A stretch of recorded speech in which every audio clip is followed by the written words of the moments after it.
Welcome to the Fascia-Informed Therapist, the essential podcast for occupational therapy professionals looking to deepen their understanding of fascia's pivotal role in therapy and health. I'm your host, Amy Mayer, an experienced occupational therapist, practice owner, and dedicated educator. Here we'll dive into the fascinating world of fascia, exploring its significance in the human body and its critical influence on occupational therapy practice.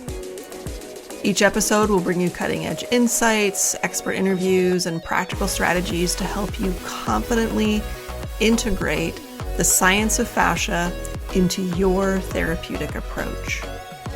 Whether you're a seasoned practitioner or just starting out, our goal is to equip you with high-quality, evidence-based, and fascia-informed continuing education opportunities that will enhance your skills and benefit your clients.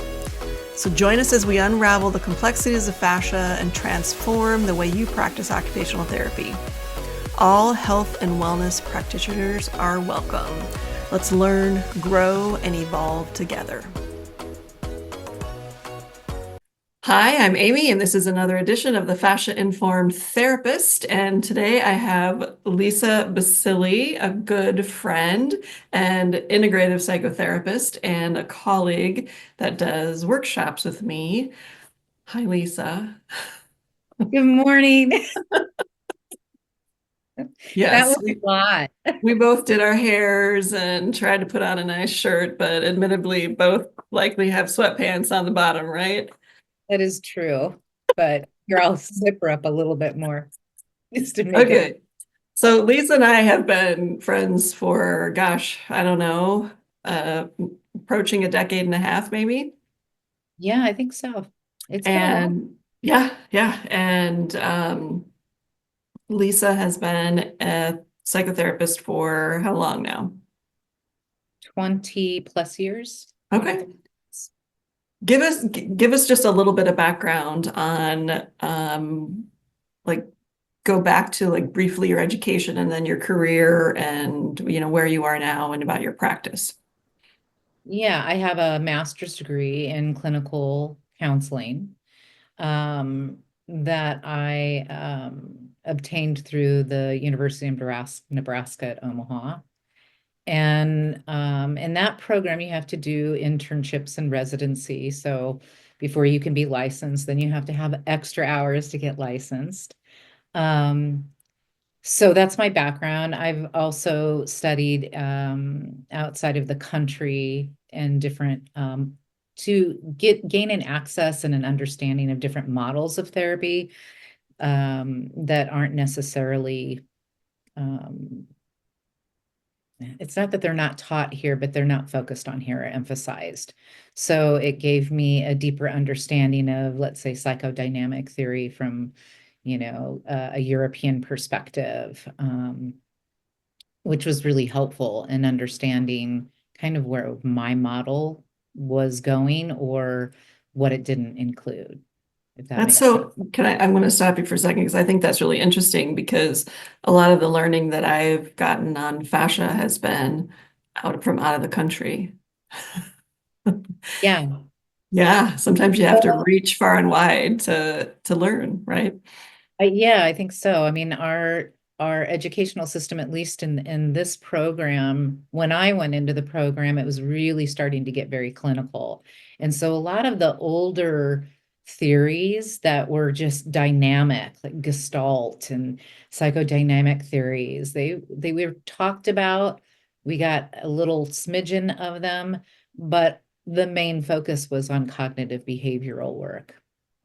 So I really felt that I needed to understand those theories better uh, to just have a wider perspective of what I'm doing with people and why. Mhm. So it wasn't until, I don't know, maybe several years into my practice that I really became really interested in more mindfulness based or body based models and how they integrated with the more psychological models. So I think I was always interested in it from my personal perspective because it helped me, but I wasn't really quite sure of how to integrate it. So a lot of my I have this arc of, going from starting out as a pure cognitive behavioral and some psychodynamic all the way to the other end of the spectrum of being more integrative and looking at um, the body, the mind, the spirit, the consciousness, what we do in our lives that all integrate into a cohesive understanding of the self. So when So, you say an integrative psychotherapist, that's what you mean is integrating mind, body, spirit, or yeah, integrating techniques, or all the above. yes. And it's really based on where the client is and being able to pull and extract from all of these different areas. So, for example, if I have somebody who is really against, let's say, pharma meds, then I'm going to pull in nutrition. I'm going to pull in all of the things that we know about what can holistically help someone deal and cope with depression. And not just cope, but reverse it, right? Whereas somebody else might, be dealing with more physical sensations, right? They're a bottom up person. We call it a bottom up person, body first, then the mind. I'd be working with them with a lot of body based or somatic types of therapies because they feel it first and then they start to understand it. Mhm. Top down, it's the opposite, right? It's everything's Yes. in your head. You're cognitively trying to analyze it almost to the point of paralysis and not really paying attention to the body. But you have to start with people here first Mhm. that are there and then get them to kind of drop into their body and see that there is a major connection between what is going on up here and what is going on in here. Yes, Lisa and I joke that my people are the body people and her people are the head people, and we actually cross refer quite a bit Yeah, because I absolutely. get people that come because they have pain, but they are so in their head they've got to get to Lisa before we're going to make a lot of significant progress. Right. Well, and vice versa, right? Because when you're working with someone all of a sudden out of the blue, uh, they might have an emotional reaction to what you're doing. And that's felt in the body first. And then they're kind of surprised, I think, like, oh my gosh, what made me cry or what made me, you know, Mhm. uh, experience that. So then they're ready to actually kind of process from a cognitive place or from a brain place. So Yeah, so I that, would, sorry, were you gonna say something else? no, I just said about that connection. Okay, so I would also like you, if you're willing, to share a little bit more about other things you've explored, because I would say Lisa and I are similar in terms of we're both explorers. We don't we look outside our own profession for other ways to help people. Like I've studied Reiki and yoga and meditation and things like that as well. And you have studied a lot of other modalities, like the Bach remedy, essential oils, um, and you know what I'm talking about Yeah, and where I'm absolutely. going with this. Yeah, I mean, it's a much more holistic approach. I'm all for, but my movement towards that really, the basis of that is, um, I'm not a big fan of pharma meds. I think they're important and they're very helpful, but I think it should be, in my personal opinion and my professional opinion as well, the last thing that we look at because it does change the brain chemistry. It changes everything that's going on. It can change you hormonally. I mean, there's just so many things that happen when you take a pharma med. So my kind of movement was to look at more of a holistic or natural approach, which brought me to, okay, how do flower essences work? You know, do they work? Is there a change? Um, I found that they're very helpful, even though the research is hard to come by. Um, but sometimes it's hard for people to stay on top of it because, if it's not a med that I need to take every day, they forget that it's still a medicine. So Bach Remedy uses essence of flowers or herbs, but mostly flower remedies that are suspended in a water and alcohol type of tincture that you drop in your water and you take every day. And it's the only system that focuses solely on emotional components. They don't really focus on physical experience or ailments. So that's what Bach Remedy does. I do a lot of mindfulness, different types of trauma-informed mindfulness-based meditations.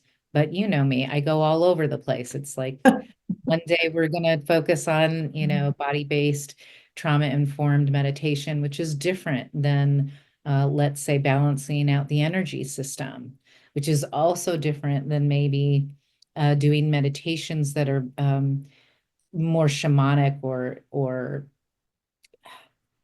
taps into the subconscious and unconscious part of a person. And that's really interesting to me because, I feel like we are 90% of the time, maybe more, motivated from our unconscious than we really want to admit. And so uh, it's great to see that material kind of move up from the unconscious to the subconscious in symbols, and then be able to see where that flows in our life. So there's another area that I tend to kind of focus on. And then there's nutrition, right? Like I love that. But also the body. I mean, yoga, everything that you've mentioned, they're all ways of dealing with the whole system and not separating um, mental dis-ease from body dis-ease. That separation just it makes it easy to cognitively understand it, but it's not the way the body works. Yeah. So Agree. I think we come from really different perspectives, but we agree on so much, and that one core principle that you just can't separate it. So okay, so yeah, that's what I want. The point I want and everybody to understand is just how diverse you are in your background and how many things that you've explored. And I think another commonality between us is that we don't just start grabbing things and trying them. We're looking for the science. We're looking for this as much science as we can find to guide us in terms of that. But we both have a lot of years behind us in clinical experience, which is one leg of that, the three-legged triangle of evidence-based practice, right? There's a science, there's a clinical experience, and then you touched on the third, which is the client values, which is what you said, people don't necessarily want to turn to drugs right away. They want something more holistic. They want something that's non-traditional, perhaps. So, well, I think people have forgotten that they are really truly their own healers. The body can heal, but we have to pay attention and we have to listen to it. And mhm. and I think we've been taught to rely on things outside of us. And so that knowledge has kind of been repressed, maybe from a psychological perspective. I believe it's been repressed. And so when you marry up these two things, right, the body and the mind, and you go inward, I think that you find your own healing, and you also find that there are things that you had not thought before would be helpful because the immediate response is, oh, I have depression, I need an antidepressant. And again, I'm not poo-pooing that. I really am not. I really do think that there's a place for it, but um, I'm a true believer that we need to follow our own wisdom and our own intuition because we know our bodies better than anybody else will ever know them. Doctor, And therapist included. yes, agree. And one of the things that I love that I've heard you say many, many times in the course of the time that I've known you is that, we're not broken. We just have to uncover things. We have to create the conditions that we need in order to heal ourselves. And we don't use our intuition anymore. We don't, we're told we're a machine. You just need to be fixed, right? But that's really it's not how it works. Yeah, and boy, talk about those narratives, right? We have them for our self-expression, and we also have narratives around our bodies. And Oh, yes. those narratives are damaging. Hmm. So it's Hmm. not, that's where I come from, that idea of we're not broken. You're not broken. It's the narrative is pushing up against your truth. And it's quite uncomfortable to have to go, wait a second, maybe that narrative isn't true, which we tend to do cognitively. We'll go, oh yeah, I know that story of I'm not good enough isn't true. But if you But I still stop feel that way. yeah, then it just keeps going, right? You have to your body is telling you something different because it hasn't been uncovered yet. It's dealing with all of these layers of repression where that narrative just repeated and repeated and repeated in your life. Yeah. So, and then to just kind of go back, because I know you mentioned, we're looking for the evidence and we're exploring. I mean, you and I do share that, right? Like I will try anything pretty much other than maybe being shut in a casket for several days or something like that. But I will try anything to see what the results are for me. And if I see something or experience something that affects me or changes me in a positive way, then I'm going to start looking for the research to see if there's anything out there that supports what I just experienced. And all that said, I still am a big believer that we're all an N of one. We're our own experience, we're our own experiment. And just because a study says this works, it doesn't mean it'll work for you. And just if a study says this doesn't work, doesn't mean it won't work for you. Well, girlfriend, don't get me started on the research stuff because we're going to take this in a whole different direction. Yeah, let's be careful. Let's maybe take it to where our careers are now intersecting, and that's the workshop that we created. Okay. Yeah. Okay. So are we in our fourth year of doing this workshop now? I believe so. Yeah. 2025? Yeah, because I think we started after COVID. Did we start after COVID or did we do our very first one? I don't remember exactly. It was somewhere in there because I remember that people were coming with masks. Oh, okay. Yep, I you're don't right. know if it was right after or during that time where COVID was still a pretty big concern for people And to some get. people were starting to unmask and some people still weren't. Yeah. Yeah. Okay, so we started a workshop and the workshop that I've been doing for 8 years now is the self-treatment workshop, the myofascial self-treatment workshop, where we're teaching people how to take the principles of fascia work, which are essentially the research supports those long, slow holds start to help to open up and balance the fascial system. And not everybody can, well, in my practice, we do the work, we do the hands-on work, but then we want to teach people how to self-treat so that they can do the work in between. They don't become reliant upon us. Their tension's going to be coming into their bodies for the rest of their lives because we just don't let go of our jobs. We don't let go of our family that might make us crazy. We don't let go of the current events. So we've constantly got tension coming in, and most of us have old stuff we're still constantly trying to work through as well. So having a way to chase the tension out and balance the fascial system is what this workshop is all about. Yeah. And I, at some point, know I had several clients who really needed the process of dealing with their emotions or their past traumas and would say, hey, I know this gal who's really good at helping people with that, but my more body-based people are really resistant to that. Mhm. So rather than getting them to go seek one-on-one, well, I brought Lisa in to say, what if we combine our superpowers here and we layer on an emotional component to the work that I'm already doing.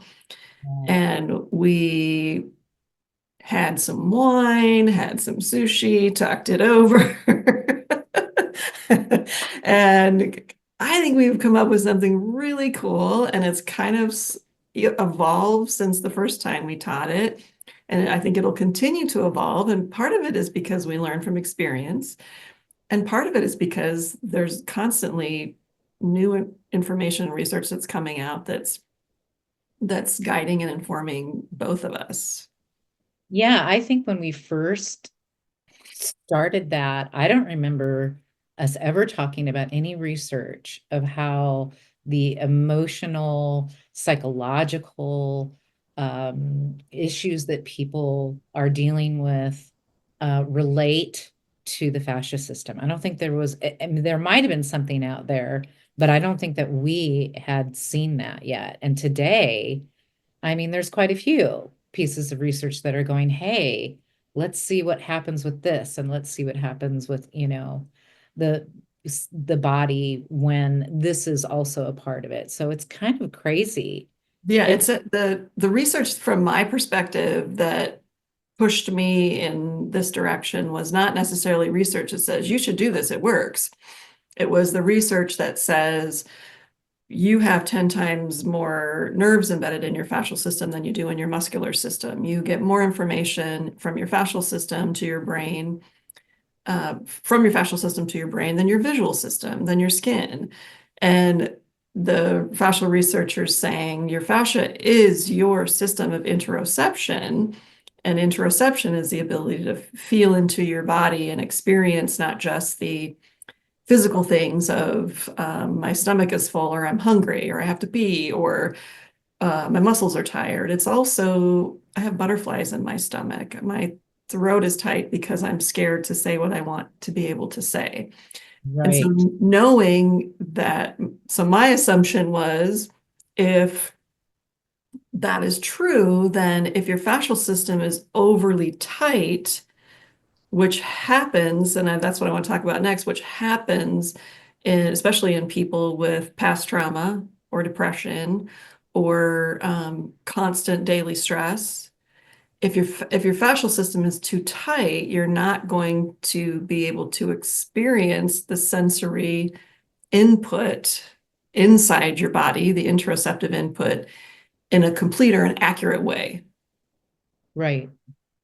So if we open up the fascial system and balance it, then those emotions. I mean, I think that's what happens when you talked about earlier that suddenly I'm working on somebody and they start to cry or have a memory because you're opening up the body and the memories that happen and are stored in the body and the brain can be more felt and processed.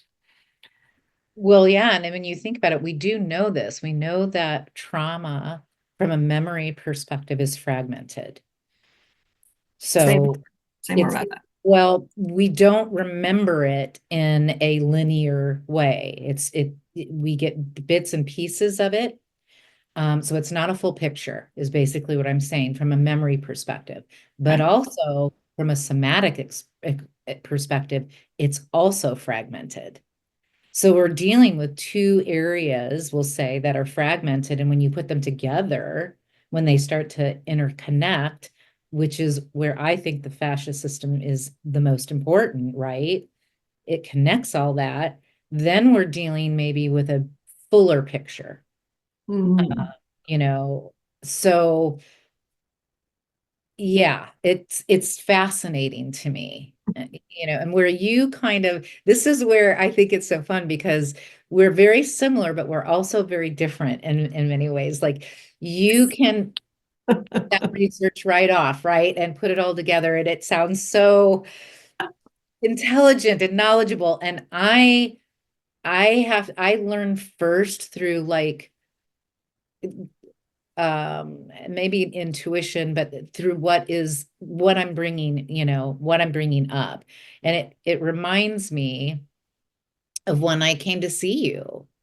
And I think this is where my idea of, oh my God, we could connect these things. Oh, I forgot about that. Yeah, talk about that. Yeah, was having some trauma coming up over some Can you things. go back a little bit farther and tell them why you came in the first place? Is that okay? Why I came to, Was it your wrist? well, I've seen you for so many different things, girl. Yes, that was traumatic in and of itself. But I think this was before the wrist, Amy. It was, I can't remember exactly what triggered it. And but I know that I Oh, was I know what you're talking dealing about with now. a lot of emotional, psychological trauma, and things were starting to kind of bubble up to the surface in these fragmented pieces. And the next thing that happened is my body reacted in my rib cage. Do you remember that? Yes, yes, yes, yes. Yeah. Okay, so the pain was, I mean, I literally thought I was either having a heart attack. I thought something was seriously wrong, but it hit me. It was like, well, before you rush to the hospital, maybe what you're feeling emotionally is connected to this. So I came to see you and I was like, I think I'm having body memory. I think this is what's going on. And you worked on me. And I was like, oh my God, within the next day, that pain was completely gone within hours of you working on that area. And it was specifically, I remember walking in and going, I think we're going to do something different today. I think there's body memory here that needs to be released. And I want to release it this way because it was too painful for me to process in my brain. Within hours, that pain had reduced by half. So I think that was the moment where I was like, I just saw this really cool connection in real time. And if it works for me, I know it's going to work for other people. We just have to hone in and try it. And I think, yeah. So we approach it in different ways, but we land in the same place, which is Yeah. really, really cool. Yeah, it is. It is. We've had many discussions where I'm like, I am not following you, and then vice versa. But we eventually figure it out because, I mean, that's the cool thing. It's about discussion and discourse, and trying to find the common places. And yeah, I'm getting a little teary right now because it's very meaningful to me to have those professional relationships that I can do that, especially when and we haven't talked about your practice really, but Lisa is also in a her own practice. Oh, yeah, Yeah. right. Yeah. So we're integrating our practices in a particular way Mhm. through this model of therapy and model of the fascia system and how it really relates to stress, tension, trauma. It's really pretty cool. But at the same time, we retain our own independence, which I love. So it's a little Yes. interdependent Yes. relationship that we have.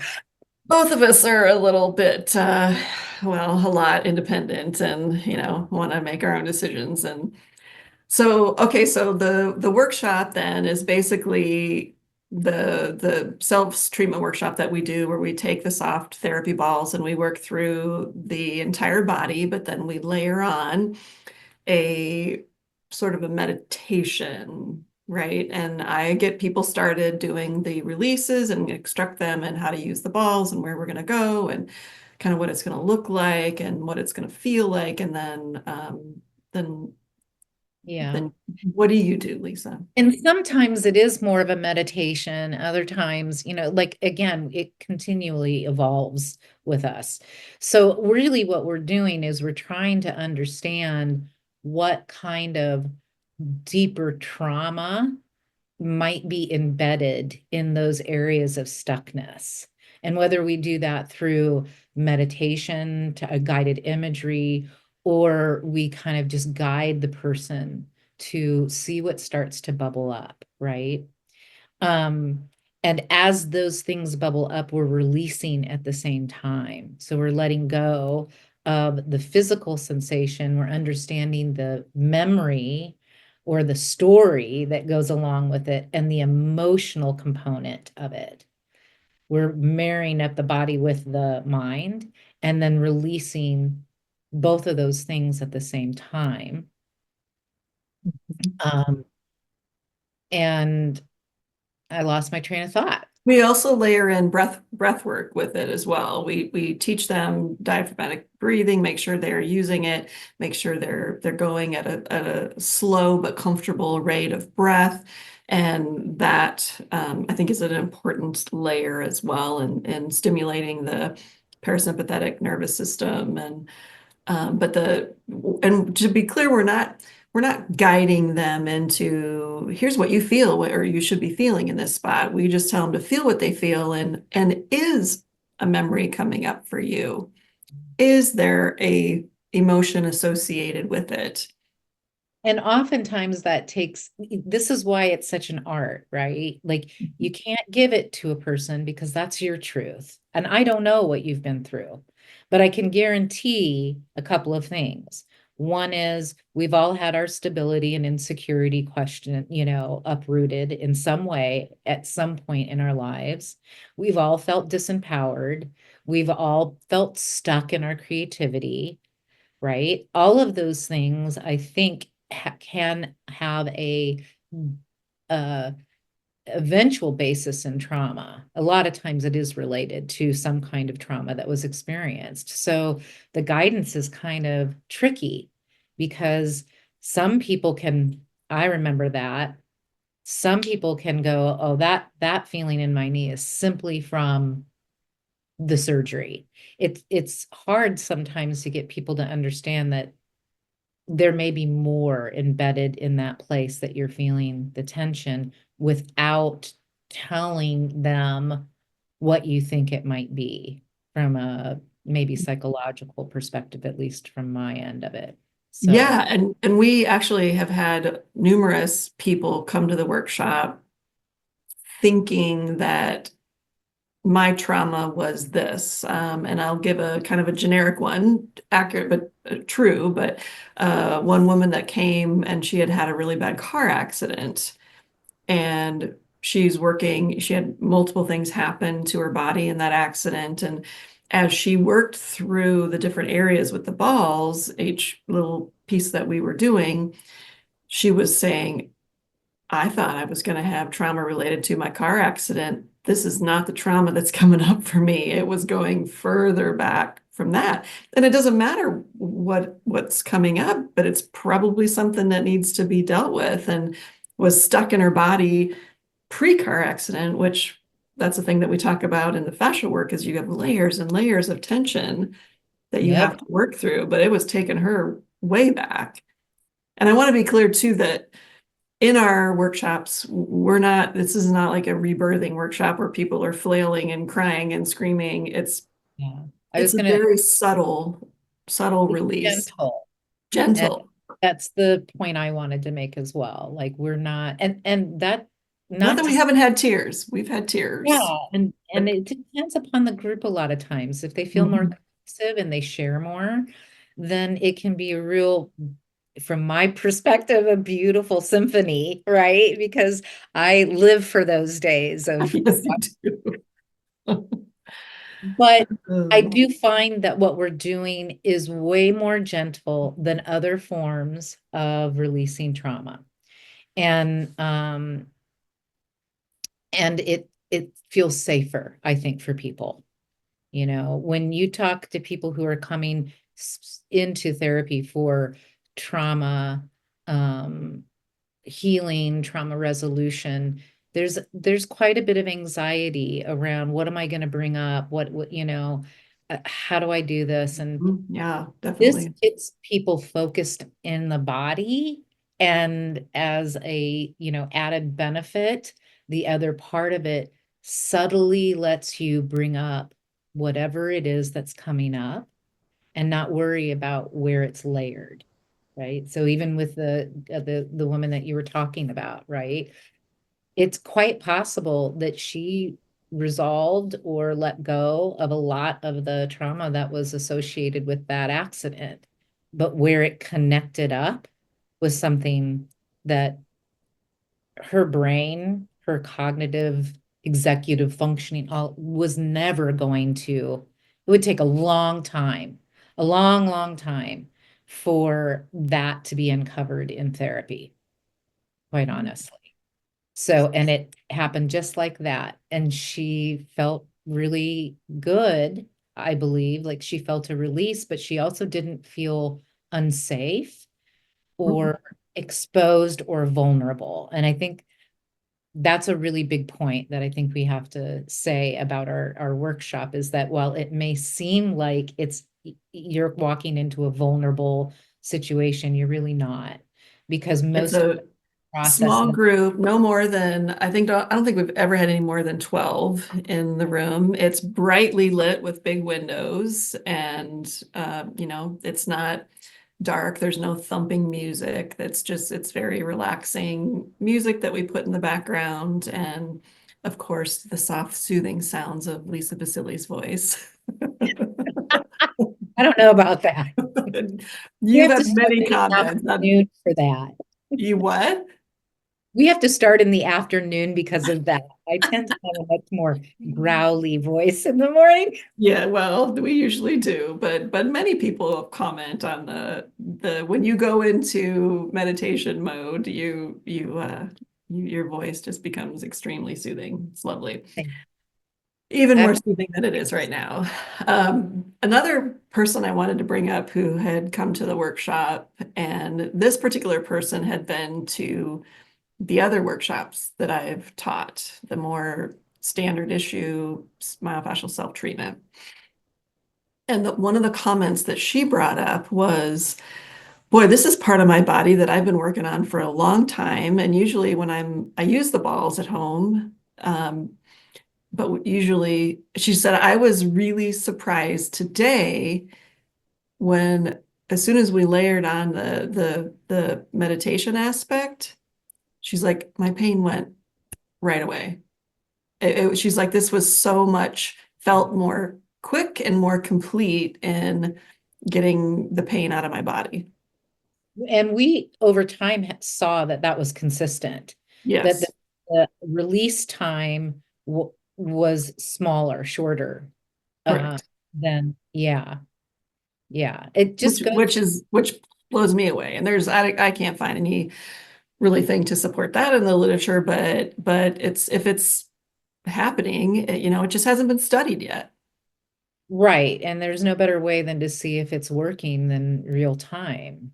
Mm. I mean, I think this is where research kind of comes into the play. You have to be able to observe something that's different than you have observed before in order to go, maybe I should study that. Mhm. I think we have to remember that research is born out of ideas um and experiences that we're having in the real world of our work environment. They're not just necessarily coming from, I read a piece of research and this is where they failed in that research, so now I'm going to take this piece and research it. A lot of it is experience and going, that's not, I Yeah, didn't. or born from some unexpected or unintended outcome. And I will often on this podcast make a call. I don't know who else listening out there, but if there's an academic who wants to partner up, I'm game. Yeah, So absolutely. Oh, absolutely. You know, I get often get a little frustrated with that because the only um, people that really can research in my field are people that are PhD level associated with universities. And I just feel like you're missing a whole bunch of information because we're the ones who are working with that person and groups of people that often have the same themes. We notice themes that show up between all these people that don't even know each other. And it's like, oh my gosh, but we're not necessarily invited into those circles. And I really think that we need to be to work It, together because, yeah, it's a little different in the OT world, a little bit different, but it's still, I don't know. This is what I love because I lived in that world, right? And I love this world of private practice because you can just be so nimble and you can have the idea. I can see the intersection of the work experience and the literature and let's try it, Lisa. And we do. We do. We put it out there. We tried to explain what we were doing in a way that people would understand it. And it's happening. It's happening. And each time the workshop gets a little bit bigger and we've expanded it to different ways, it evolves and it's just really super fun and I think really wonderful for people. yeah. And I think, we talked about this before we started, the workshop that's coming up. I was like, oh, I've tweaked it a little bit. And I'm like, how, Lisa? Amy is always like, What? oh no. Amy is much more structured, much more cohesive in that way. I can be a little unhinged, just Right. The first in time a you were like, positive way. I remember the first time because I'm like, okay, let's get together, make our agenda. And you're like, oh, I'll be fine. I'm like, well, I won't actually if I don't have an agenda. So, I know. We've we come made a it work. long way. And I have as well. I don't, I'm much more chill and we kind of show up and we sort of touch Yes. base, anything new, anything different. And Well, and I we, did say weave, right? Because yes, yes. Funny side note, the very first workshop that we did, Amy usually will do the movement with everyone. But I would notice that Amy's eye would pop open to look at the clock to remind me, which she needed to. Okay, bottom line is she needed to because I do not, time does not exist in my world. And she would have to cue me to stop and start moving out. Today, I actually, the timing is it's coming. pretty good. It feels more. I think it's important. Well, one of the reasons that I'm concerned about it, and I think now you kind of understand why, is I think it's important that we get through the whole body, Yeah, absolutely. right? And if we don't Yes. watch our time, we Yay. can't do that. And that reminds me of another fun thing that we do to make the workshop more personal is when people start streaming into the workshop, we have a big whiteboard and I draw a very crude shape of a body. I'm getting better at drawing the body shape. And then as people come in, we have them just make little X hash marks on where do they feel any pain sensation or tension sensations in their bodies. Mhm. And then you and I look for themes as to what the people that happen to be there that day. And then we sort of talk out what places are we going to put the balls. So we try to customize it for each group that shows up too. Right. And then we integrate a narrative or emotional part of it. They also get a form, a little chart that shows what stories might, what narratives, what emotional pieces might be going on in those areas that they marked. And it is wildly accurate, is it not? Most times. There are a few outliers where it's like, no, no, no, no, no, no, it's somewhere else. But that makes sense to me as well, because just because you're holding the tension here or here doesn't mean that the story, it doesn't mean that the actual source of it isn't coming from that space, from that place. It could be lodged somewhere else. But yeah, it's it's fascinating to me to Mhm. see people move through it. And Yeah. it's fun. Well, we're kind of at about 45 minutes. So I think what I would like to do is maybe wrap our discussion here. And then what I would love to do is have you back on another podcast so that we can talk more about how past trauma comes into the body, or kind of how it comes into the body via tension, held tension, which then it essentially ends up in the fascial system and the muscular system too. And then we can sort of talk through that process. And I think that might open up some eyes in terms of how trauma connects with pain. And I've got some interesting studies to share on trauma and low back pain and trauma and major depression and fascia. And I just would love to get your take on those things. Are you interested?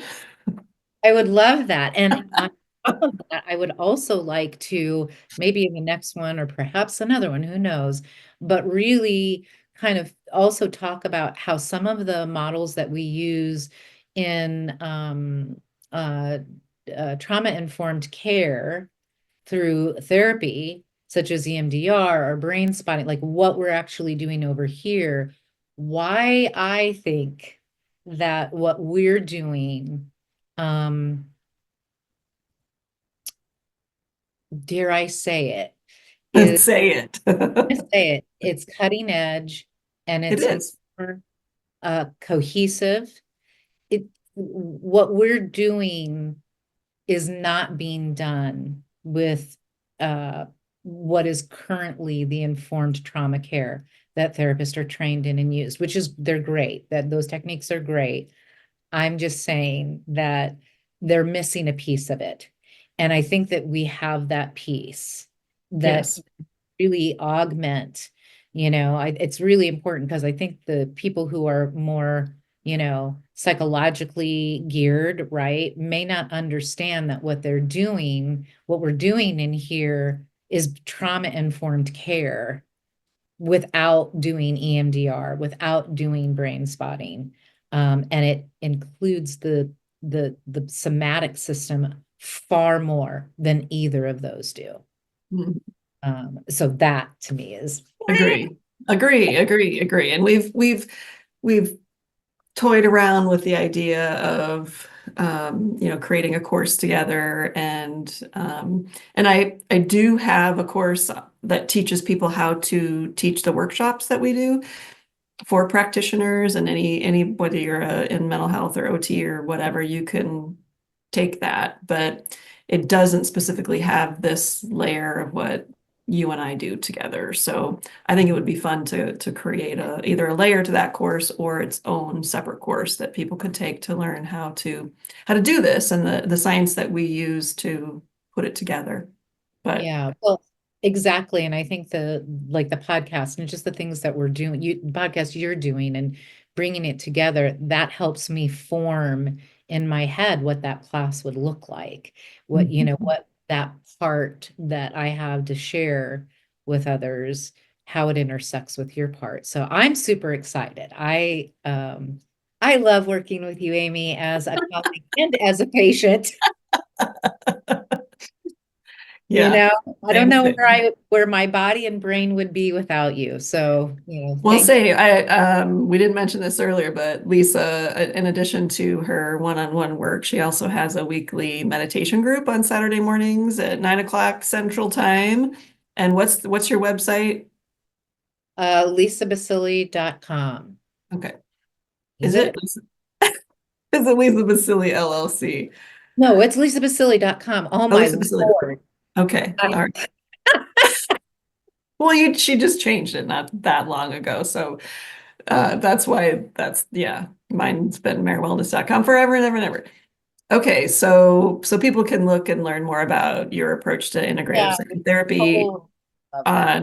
on that website, or even look at the meditation group, which I at first it was really hard for me. I've been a meditator for over a decade, but I could never really meditate more than a short period of time.